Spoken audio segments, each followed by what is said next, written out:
Have you ever thought about how some of the biggest, most world-shattering events in history really just come down to one or two key decisions? In the sprawling, brutal universe of Game of Thrones, a world defined by its cynicism and bloodshed, would you believe me if I told you that the entire Northern War effort, the survival of House Stark, and the single most infamous betrayal in television history could have been completely avoided? All because of a single, strategic counteroffer made in a cold castle hall. What? Seriously? In the world we know, Ned Stark's rigid honor was a chain that dragged him and his family to ruin. It was a noble quality, but in the viper pit of Southern politics, it was as effective as a wool coat in a wildfire. His reluctant agreement to betroth his darling Sansa to the petulant Prince Joffrey was the first link in that chain. It led to his imprisonment and death, the explosion of the War of the Five Kings, and of course the bloody, gut-wrenching horror of the Red Wedding. But imagine for a moment that he didn't agree. Imagine if, in a rare moment of political foresight, Ned looked at the viper's nest of King's Landing and said, "No, there's a better way." How profoundly different would the Game of Thrones timeline be? Well, that's precisely what we're here to find out.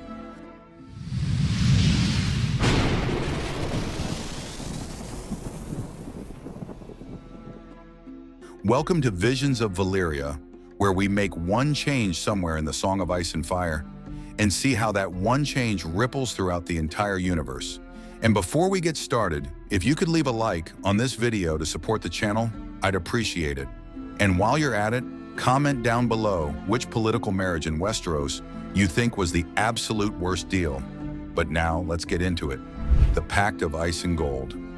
All right, so let's set the scene. Just like in our timeline, King Robert Baratheon has hauled his entire court, a river of southern silk and steel, up to the cold, crisp air of Winterfell. His goal is twofold: name his oldest friend, Ned Stark, as the new hand of the king, and more importantly in his wine-addled mind, to join their houses forever. It's here, during the welcome feast, surrounded by the clamor of 100 lords and the scent of roasted boar, that Robert makes his move. "Ned!" he booms, his voice echoing off the stone walls, causing more than one goblet to tremble.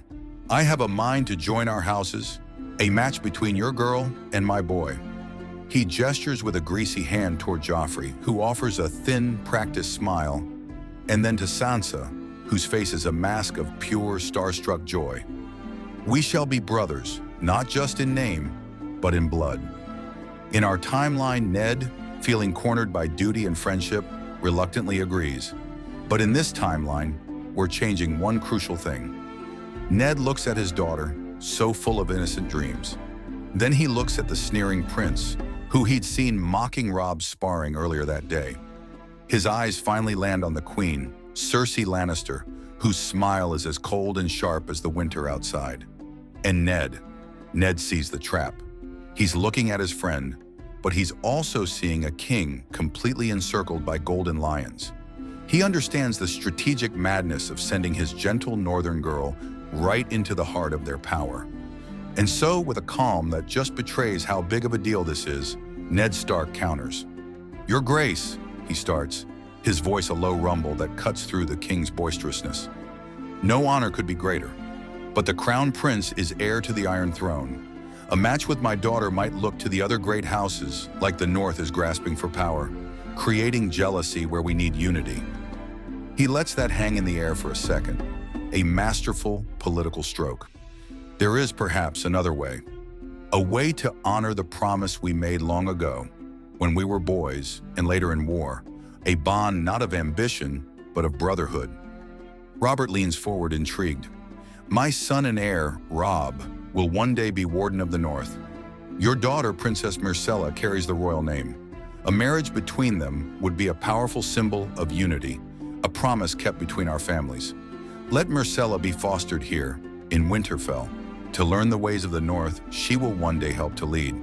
This is how we shall join our houses." A hush falls over the high table. You can almost feel the heat coming off Cersei, marrying her only daughter to the heir of this cold, desolate land, leaving her here, far from the Red Keep, far from her control. Her knuckles are white where she grips her goblet, But Robert, ever the sentimentalist, only sees the romance of it all. A Stark boy and a Baratheon girl, just like Lyanna and me. Well, almost. He slams his fist on the table, rattling the plates. "Done!" he roars. "A splendid notion, Ned. To Robb and Myrcella, the betrothal is sealed. Princess Myrcella, quiet, polite, and far sharper than anyone gives her credit for, stays behind as a golden flower transplanted to a land of snow and iron." Now, obviously, this new arrangement doesn't stop everything. Bran Stark still climbs that broken tower. He still stumbles upon Jaime and Cersei, and Jaime, desperate and arrogant, still shoves the boy from the window. The fall shatters the peace of Winterfell. As Bran lies broken, Robb, still young in years, but carrying a man's weight on his shoulders, retreats to the Godswood, and it's there, under the watchful eyes of the Heart Tree, that Myrcella finds him. She doesn't offer any practiced southern courtesies or empty words of sorrow. She just sits with him on a frozen stone in the silent cold, a small golden presence in the twilight. After a long silence, she whispers, "I am sorry about your brother. In the capital, when people are hurt, everyone just talks. It's nice that you have a place to be quiet. And this right here, this is the first crack in the political calculus. For Robb, it's a moment of startling connection. He's not seeing a Lannister pawn, he's seeing a kind, lonely girl, and he feels a little less alone himself. For Myrcella, it's a first step toward finding a place in this harsh new world. This is the first link in a chain that's going to be tested by fire and blood. The war ignites, the wedding rewritten. So just like in our timeline, the news from King's Landing lands like a punch to the gut. King Robert is dead, gored by a boar. Eddard Stark is a prisoner, accused of treason. The fragile peace is shattered. And now, because Myrcella has been fostered in Winterfell, Cersei's ravens come with a second demand layered beneath every accusation. "Send my daughter home." Robb refuses, not out of cruelty, out of survival. Amidst the chaos of a kingdom arming for war, Catelyn Stark makes a desperate, pragmatic plea. Robb is betrothed to Myrcella, who has overnight become one of the most valuable pieces on the board in all of Westeros. But a betrothal can be argued away. A marriage vow, spoken before gods and witnessed by lords, takes a far harder to unwind. "Proceed with the marriage," Catelyn urges him in the solar, her voice tight with urgency. "Bind her to us. Bind the crown's own blood, its name, its symbol, to the north.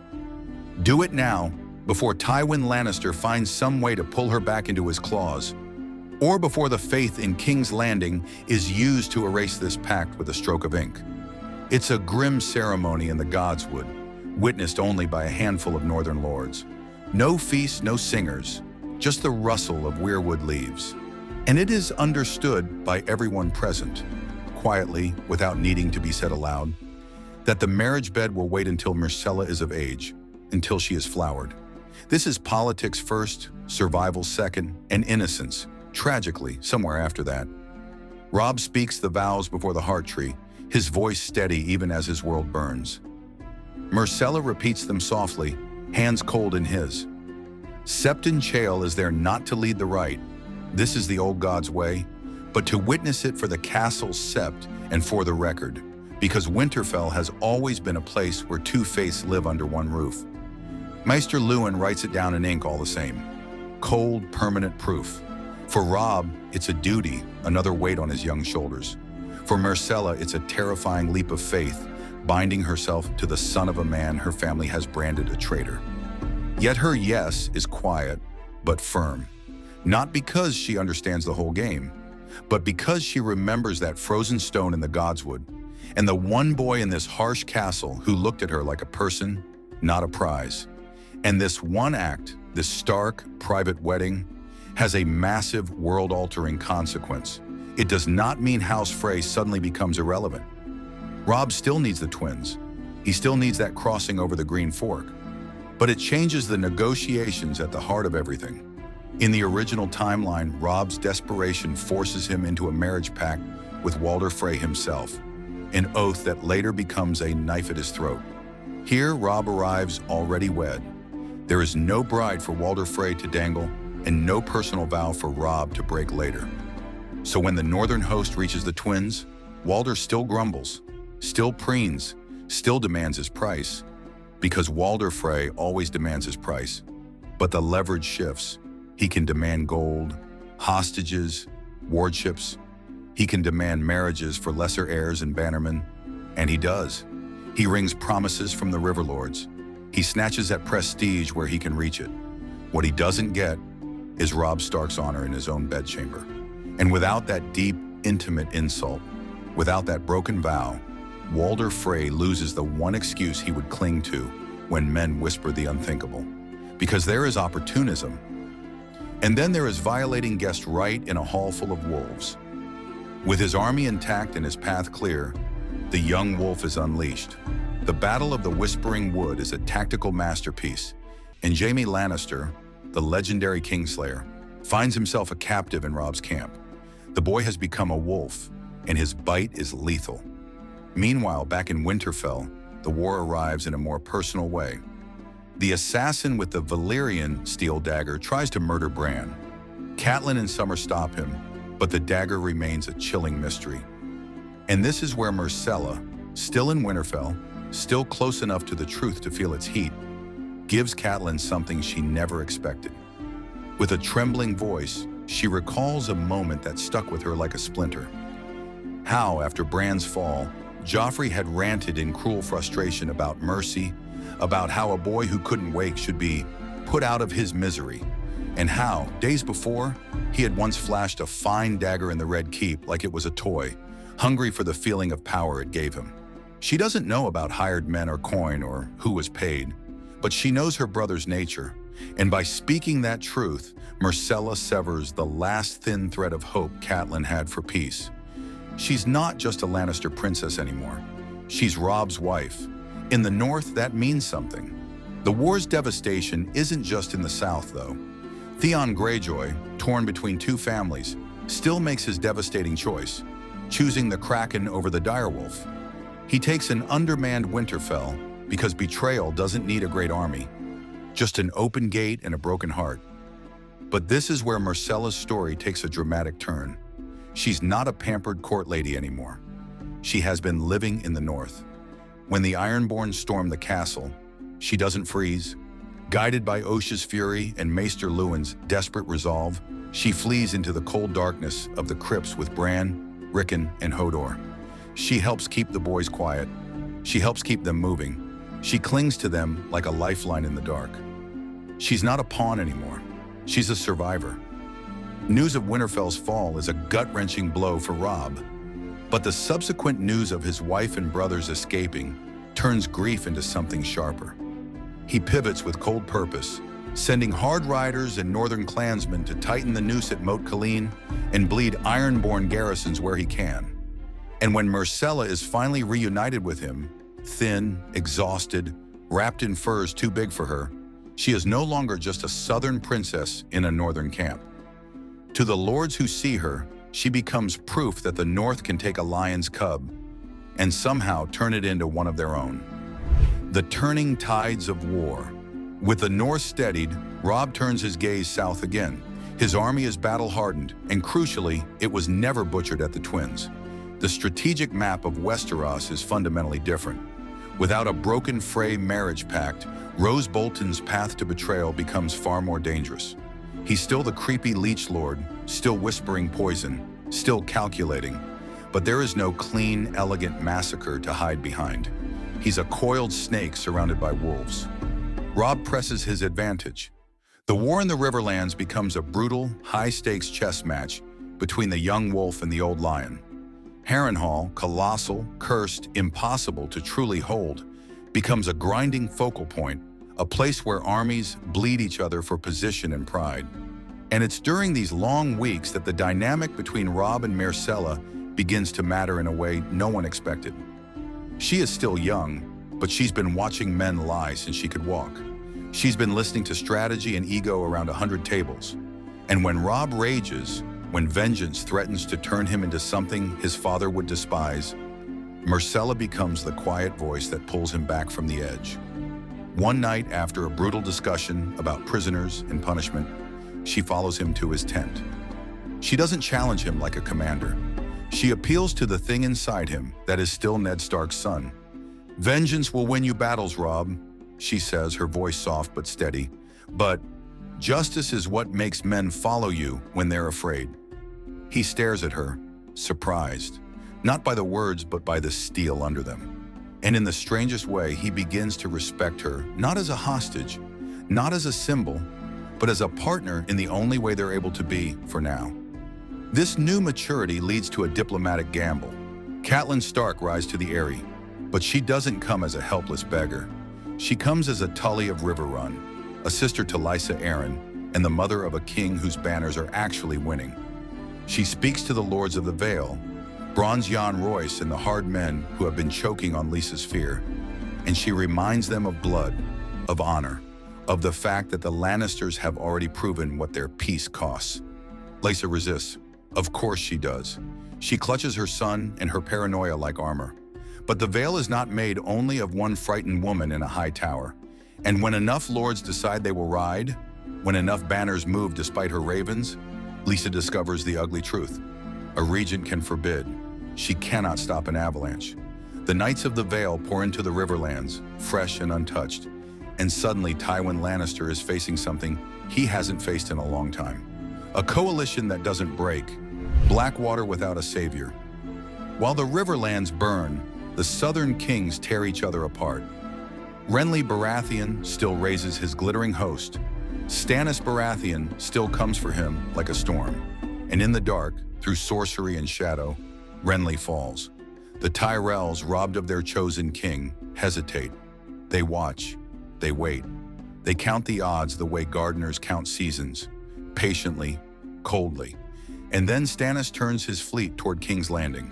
The Battle of the Blackwater is about to begin. But unlike our history, Tywin Lannister is not free to ride to the rescue. He is boxed in, slowed, forced to react to Robb's movements in the Vale's arrival. The River Lords choke the roads. The Vale presses from one side. The young wolf threatens from the other. And so, through ravens and hard promises, Robb and Stannis do something neither of them truly likes. They coordinate, not as friends, as necessities. So when Stannis strikes, the city bleeds. Wildfire still explodes across the water like green hell. Men still die screaming, their armor cooking them alive. The chain still traps ships. The Blackwater still becomes a grave. But Stannis is Stannis. He keeps coming. And as the fighting spills into the streets, chaos, fire, steel, another sound rises over the screams. Horns, drums, the thunder of an army the city did not expect. Robb Stark arrives like winter itself, slamming into the Lannister rear by land, while Stannis hammers from the river. The gold cloaks break. The Lannister lines buckle. The city, already on the edge, snaps. Joffrey flees in terror, shrieking orders no one obeys. Cersei's grip shatters. Men throw down swords not out of mercy, but because they realize they're trapped between two relentless forces, and neither will lose. King's Landing falls. A new order, paid for in blood. In the throne room, the victors gather, and the tension is thick enough to cut with Valyrian steel. Stannis, dour and unyielding, claims the throne by law. Robb's lords want independence, full and final. And Robb holds a strange kind of power now. Not because he wants the Iron Throne, but because he doesn't. Proof matters here, not whispers, proof. Stannis already has Jon Arryn's old work, the cold arithmetic of bloodlines. And now Ned Stark's sealed accusations, sent before his fall, copied, preserved, are dragged into the light where Lannister gold can't bury them. From Winterfell comes a final nail, Bran Stark's own sworn account, set down by Maester Luwin and witnessed by those who heard him speak it, naming Jaime and Cersei, and the reason he fell. Cersei denies. Jaime says nothing, but the shape of the truth becomes impossible to ignore. Stannis' jaw tightens like stone, and finally, with Davos at his shoulder, urging him towards something rarer than justice, wisdom, a settlement is forged. Stannis takes the Iron Throne, and Robb kneels. Not as a conquered man, but as an ally buying time for a realm that is bleeding out. Stannis confirms him as Warden of the North and Lord of Winterfell, and signs a hard charter besides, one that grants the North sweeping autonomy in its laws and levies, because without the North, the wall does not hold, and winter does not forgive. The lords will still call Robb king in their cups and in their songs. Stannis will never say the word. But the pact holds, because the alternative is war inside a dying realm. It is not peace born of love. It is peace born of exhaustion, blood, and the mutual understanding that if they turn on each other now, the realm will not survive what's coming next. Justice is still demanded. Joffrey, cruel, cornered, poisonous to the very air around him, does not get mercy. In one way or another, his reign ends. The details are written in blood, as they always are in King's Landing. Cersei is brought before the New Order. Stannis wants death. Many do, but Myrcella steps forward, not to defend her mother's crimes, she can't, but to plead for a punishment that fits the woman she knows.